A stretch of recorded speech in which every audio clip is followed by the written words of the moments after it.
ओम नमः सिद्धेशाः। ओम नमः सिद्धेशाः। ध्यान अग्नि से नष्ट कर प्रथम पाप परिताप, कुंथुनाथ पुरुषार्थ से बने ना अपने आप, बने ना अपने आप। ऐसी मुझ पर हो कृपा मम मन मुझ में आए, जिस विधि बल में लवण है जल में घुल मिल जाए। कुलदेवाय श्री कुंथुनाथ भगवान की, आचार्य गुरुदेव श्री विद्यासागर जी महाराज की, आचार्य समय सागर जी महाराज की,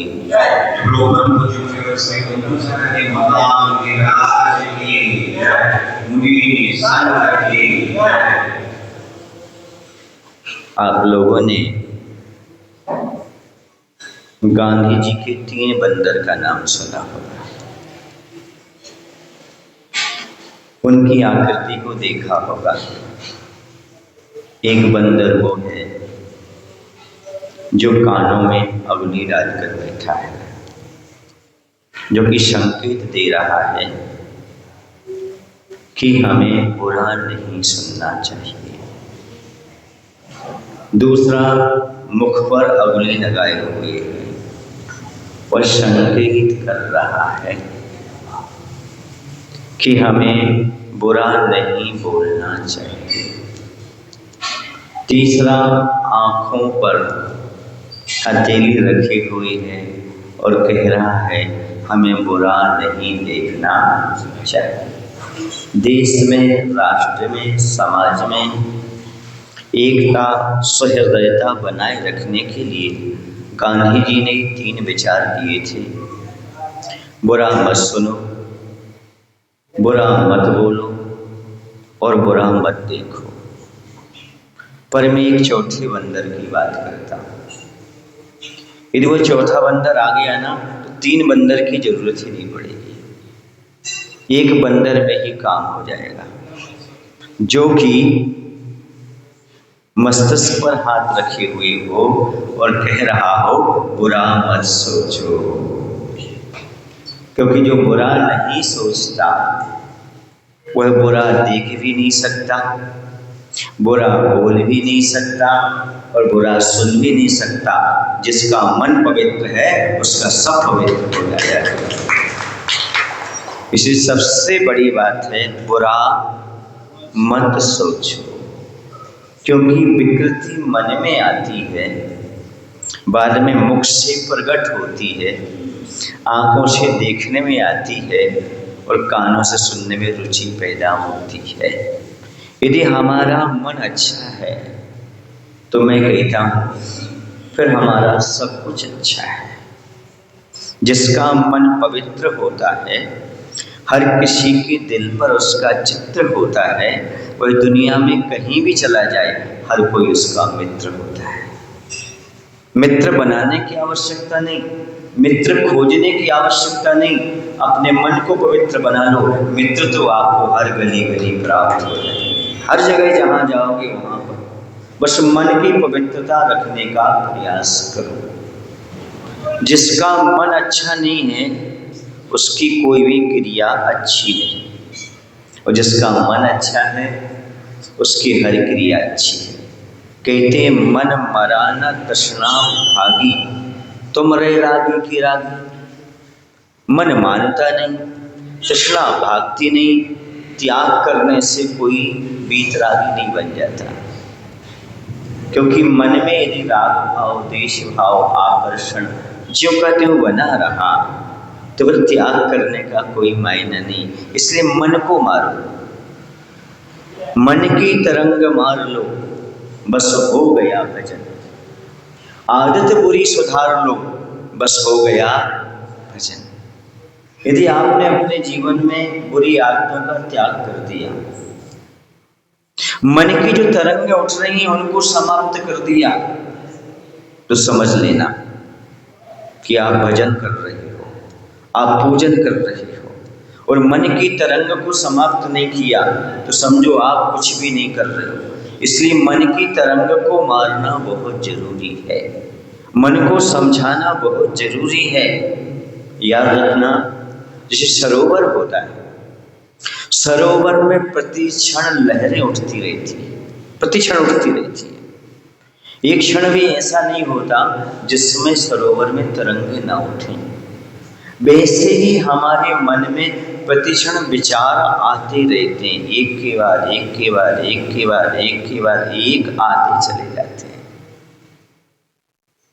और वो तरंगे क्यों उठती हैं? पानी में हवा के कारण उठती हैं। हमारे अंदर मन में विचार क्यों उठते हैं? मोहिनी कर्म के कारण उठते हैं। पदार्थ को देखा नहीं और विचार सामने आ गया। किसी व्यक्ति को देखा नहीं, विचार मन में उत्पन्न हो गया। किसी की क्रिया को देखा नहीं, विचार उत्पन्न हो गया। किसी की बात को सुना नहीं कि मन में विचार उत्पन्न हो गया। होता कि नहीं होता है? ऐसे ही होता है, प्रतिक्षण उत्पन्न होता है। बस उन्हीं विचारों पर कंट्रोल करने का अर्थ है धर्म की ओर बढ़ना, मोक्ष मार्ग की ओर बढ़ना। उन विचारों पर कंट्रोल हो गया, वही धर्म ध्यान हो गया। और विचार अनकंट्रोल हो गए, वही समझ लेना आर्द्र ध्यान हो गया। फॉर एग्जाम्पल, दृष्टांत देकर बता रहा हूं। एक सुअर आ गया। सुअर जानते हैं आप? कन्नड़ में तो हंदी बोलते हैं, आपके यहाँ क्या बोलते हैं? डुक्कर। हाँ, डुक्कर आ गया, ठीक है ना। अब चाहे तो आप साला सुअर कह के भगा सकते हो, ये साला कहाँ से आ गया, इसको भगाओ, ऐसा कह के भगा सकते हो, बोलो ना। दूसरा ऐसा भी चिंतन कर सकते हो, हे भगवान, इसने पहले अभक्ष खाया होगा, पाप किया होगा, इसलिए आज नाली में घूम रहा है, यहाँ भटक रहा है। समझ आ रहा है? निमित्त एक ही है लेकिन विचार दो। एक ये भाग जाए कहाँ से आ गया, दूसरा दया करुणा के भाव, इसके दुख दूर हो, ये आगे जाकर के इस प्रकार की दुर्गति में ना जाए, इस प्रकार की पर्याय को प्राप्त ना करे। मायना समझ रहे हो? यदि आपने उसको दूर करने का भाव किया तो अनिष्ट संयोग नाम का आर्द्र ध्यान हो गया। और आपने उसके कर्म छूट जाए, जल्दी यह इस पर्याय से छूटे, ऐसे भाव आ गया, अपाय विचय धर्म ध्यान हो गया। धर्म ध्यान भी किया जा सकता है और आर्द्र ध्यान भी किया जा सकता है। निमित्त एक ही है। हमारा मन यदि असंतुलित है तो आर्द्र ध्यान करेगा, और यदि संतुलित है तो धर्म ध्यान करेगा। बस इस मन को ही समझाना है। दुनिया में सारी परिणतियां हो रही हैं, हमें आप ध्यान से बचना है। हो सके तो उनके माध्यम से हमें क्या करना है? धर्म ध्यान करना है, तब बहुत अच्छा होगा। मैं इसके बारे में आज जैसे एक संस्मरण सुनाना चाहता हूँ। विहार करते हुए गए तो वहां पर कोई स्थान नहीं मिला। जैसे तैसे एक स्थान मिला, वहां पर गायचीशाला थी, गौशाला जैसी थी। वहां पर गाय बनती थी, एक छोटा सा कमरा टाइप का ऐसा था। वहां पर साधु संत रुक गए, आचार्य भी रुक गए। समझे आप लोग कि नहीं? ठंडक बहुत थी। कुछ लोग रात में आए, उन्होंने सोचा महाराज को बहुत ठंडी लग रही है, वो ज्वारी होती ना, ज्वार के वो डंठल वगैरह साइड में लगा दो ताकि महाराज को ठंडी ना लगे। समझ रहे? लेकिन वो डंठल साइड इफेक्ट कर गए, वो टच हुआ, खुजली सदना शुरू हो गई। रात भर खुजलाते रहे, सोना तो हुआ नहीं, रात भर क्या हुआ? खुजलाना हुआ। अब सुबह सब लोग सामायिक वगैरह से निर्मित हुए, बिहार का समय हुआ, आचस्य का आचस्य, आज तो उपसर्ग हो गया। क्या हो गया? उपसर्ग हो गया। आचस्य ने कहा वो तो ठीक है, लेकिन रात भर कर्म नजरा का साधन बन गया, कर्म की नजरा होती रही। चाहती तो सांपों को दोष दे सकते थे, चाहते तो 4 लोगों को बता सकते थे, दूसरे गांव में भी बोल सकते थे, भैया इन सावरों ने हमारे साथ ऐसा किया, ऐसा हुआ, वैसा हुआ। लेकिन मन कैसा था? संतुलित था, संयमित था। उसमें उन्होंने कर्म का उदय समझ करके कर्म निजरा का साधन माना। इसे कहते हैं संयमित मन, इसे कहते हैं साधु का मन। माने समझ रहे हैं आप? बोलो ना। ये है मोक्ष मार्ग, ये है धर्म का मार्ग। जो कुछ हुआ है गलत, वो कर्म का उदय। किसका उदय? अब बताओ, उन सामने वालों ने गलत सोचा था कि अच्छा सोचा था? आप ही बताओ पहले, आप बताओ। उन्होंने ये सोचा था महाराज को क्या ना लगे, ठंडा। उनका विचार तो अच्छा था। अब क्रिया में विवेक नहीं आया कि इसमें क्या चल सकती है, खुजली चल सकती है, नुकसान कर सकता है। तो ये हमारे कर्म का उदय। किसका उदय? हाँ, उन्होंने करना चाहा अच्छा, लेकिन हो गया बुरा।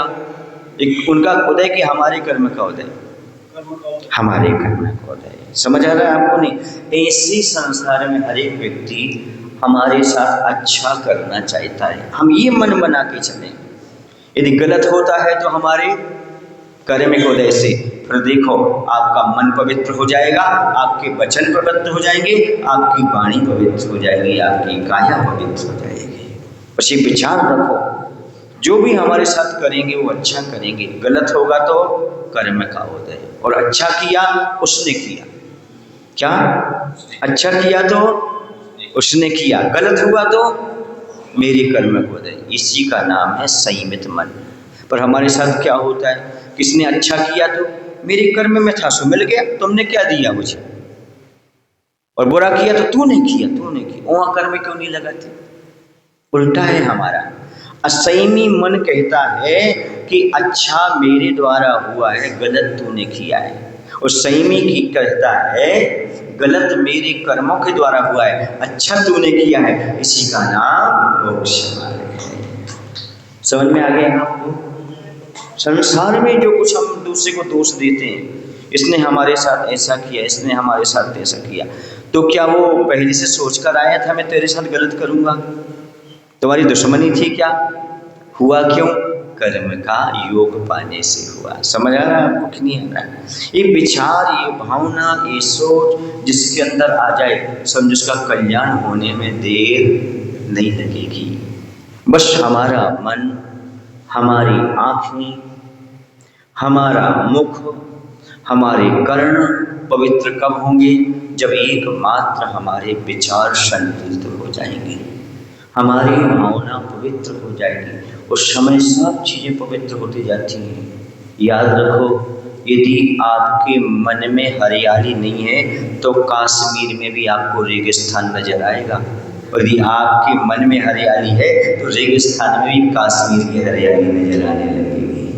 यानी मन पवित्र है तो दुनिया में पवित्रता है, और मन अशुद्ध है तो कहीं भी चले जाओ, हर जगह आपको अशुद्धता अशुद्धता अशुद्धता अशुद्धता प्राप्त होगी। इसलिए थोड़ा सा किसको पवित्र बनाओ? मन को पवित्र बनाओ, मन को साफ करने का प्रयास करो। जितना निर्मल पवित्र मन होता चला जाएगा, उतनी सारी चीज़ें होती चली जाएंगी। आचार्य से बहुत सारे त्यागी व्यक्तियों ने कहा, आचार्य जी हमें मुनि बनना है, हमें आर्यिका बनना है। तो आचार्य ने कहा, जहाँ हो वहाँ कर्तव्य ही दीक्षा है।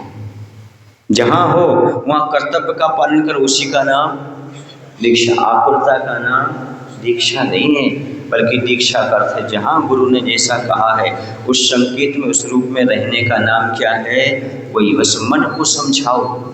मन जितना निर्मल पवित्र होगा उतने आपके संयम, धर्म, ध्यान अच्छा निर्मल पवित्र पड़ता चला जाएगा। मैंने समझ रहे आप लोग कि नहीं? हाँ, क्यों? क्योंकि हम मात्र मन की निर्मलता के लिए सारे कार्य कर रहे हैं और कोई प्रयास नहीं है। धर्म ध्यान किसका नाम है? पवित्र भावों में मन को ठहराना। किसका नाम है धर्म ध्यान? पवित्र भावों में अपने मन को ठहराना। तो पवित्र भाव हमारे बनते चले जाएं, वस्तु को, व्यक्ति को देखते समय हमारे भाव सकारात्मक हो, नकारात्मक ना हो। एक लड़के से पूछा, बेटा दुनिया में अंधेरा ज़्यादा है कि प्रकाश ज़्यादा है? उसकी सोच नकारात्मक थी। उसने कहा देखो, एक दिन के बीच में 2 रातें, इसलिए प्रकाश कम है और सुने आप, प्रकाश कम है और अंधेरा ज्यादा है। दूसरे बच्चे से पूछा बेटे दुनिया में प्रकाश ज्यादा है कि अंधकार? उसने कहा प्रकाश ज्यादा है, क्योंकि 2 दिन के बीच में 1 रात है। समझ आ रहा ना? रात वही है, दिन वही है, सोचने का नजरिया अलग अलग है। तुम चाहो तो 2 रात के बीच में 1 दिन देख सकते हो, और चाहो तो 2 दिन के बीच में 1 रात देख सकते हो। ये आपके ऊपर है। बस इस संसार में यही है।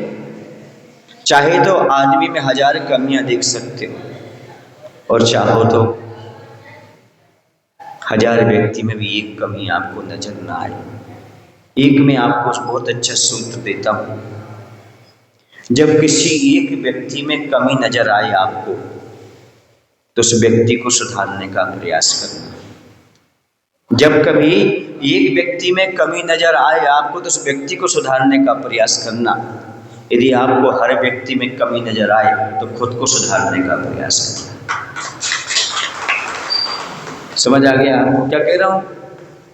कभी आपको समाज में 1 आध व्यक्ति में कमी नजर आ जाए, तो क्या करना? हाँ, जैसे आप परिवार के 8 सदस्य हो, एक सदस्य में कमी नजर आ रही तो आप उसको सुधार लो। पर आपको हर सदस्य में कमी नजर आ रही है, किसको सुधारोगे? बोलो ना भाई, खुद को सुधारो। यही सबसे अच्छा सूत्र है। इसलिए मैंने एक ही सूत्र अपनाया है, मैं दुनिया को नहीं सुधारूंगा, खुद को सुधारूंगा। मुझे नजर आने लगे कि दुनिया अपने आप साफ सुथरी नजर आने लगी, मुझे कोई बुरा नजर नहीं आएगा। क्यों नहीं आएगा? क्योंकि मैंने किसको अच्छा बना लिया है? अपने आप को अच्छा। और हमारा जैन दर्शन कहता है, हर एक की अपनी अपनी एक परिणति होती है, स्थिति होती है, स्वभाव होता है, नेचर होता है। हम सबको एक नेचर से, एक नज़रिए से देख नहीं सकते, तोल नहीं सकते। सबका अपना अपना सोच विचार होता है। हमारे सोच को हमें थोड़ा सा निर्मल, पवित्र, उज्जवल बनाने का प्रयास करना चाहिए। जिसका मन पवित्र है, उसकी वाणी भी पवित्र है, उसकी आँखें भी पवित्र हैं, उसके कर्ण भी पवित्र हैं। क्योंकि पवित्र मन वाला गलत चीज़ें बोलेगा भी नहीं, गलत देखेगा भी नहीं, और गलत सुनेगा भी नहीं, क्योंकि उसका मन कैसा है? पवित्र है। एक को साध लो, सब अपने आप सुधर जाएंगे। हमारा मन चंगा तो कटौती में गंगा। बस मन की पवित्रता अपने आप में बहुत बड़ी चीज़ है। इतना ही पर्याप्त समझता हूँ कि हम सभी लोग अपने मन को क्या बनाएं? पवित्र बनाने का प्रयास करें। सुन रहे ना? मन सब अच्छा है तो सब कुछ अच्छा है, और मन बिगड़ा हो तो सब बिगड़ा होता है। देखो ना, वही गाना आपको पसंद था, वही सॉन्ग, वही साउंड आपको पसंद था, पर मन बिगड़ा हो तो वह गाना आपको काटने लगता है, बुरा लगने लगता है। लगने लगता है कि नहीं लगने लगता है? समझ रहे ना? उस समय क्योंकि आपका मन बिगड़ा है। जब आपका मन अच्छा है तो वही अच्छा लगने लगता है। इसलिए दुनिया को, वस्तुओं को, व्यक्तियों को सुधारने की आवश्यकता नहीं है, अपने मन को सुधारने की आवश्यकता है। हमारा मन सुधरा है तो कुसुम्बा में भी स्वर्ग है। कहाँ है? स्वर्ग है। अपना मन कैसा है? अच्छा है तो, वरना स्वर्ग में भी नरक है। मानसिकता के ऊपर डिपेंड है। मन अच्छा है, हर जगह स्वर्ग स्वर्ग है। याद रखो, जिनका मन अच्छा नहीं होता उन्हें ना यहाँ स्वर्ग मिलता है और ना वहाँ स्वर्ग मिलता है। जिनका मन अच्छा होता है वहाँ स्वर्ग जब मिलेगा, वो जहाँ रहते हैं वहाँ स्वर्ग जैसा अनुभव हमेशा करते हैं, क्योंकि उनका मन अच्छा है। धर्मात्मा की यही पहचान है, वह कहीं भी रहे अपने मन को सदा बेहाल बना करके चले, मन की पवित्रता को देख करके चले, सारी चीज़ें अपने आप अच्छी होती चली जाती हैं। बोली महावीर भगवान की, आचार्य गुरुदेव भगवान श्री विद्यासागर जी महाराज की, आचार्य समय सागर जी महाराज की।